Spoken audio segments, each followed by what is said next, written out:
We have the Kedsum folding hand truck.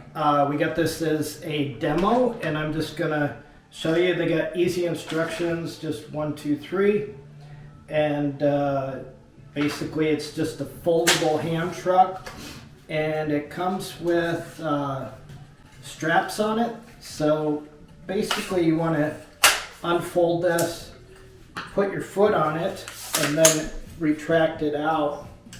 And then it's a really heavy duty aluminum.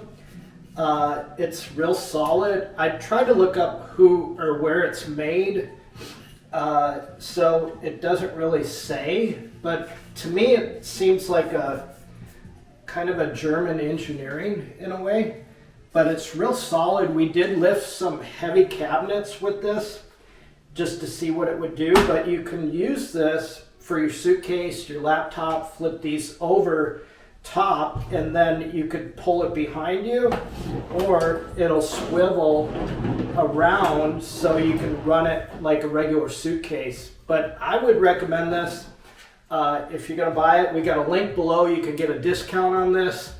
And Kedsum, go to their website. They have a lot of different products for hand dollies, car dollies, different things like that. So try it out. It's real solid material, and to fold it up, just basically go down, push this lever, and boom, there it is. Super simple. Up to par. Up to par for sure.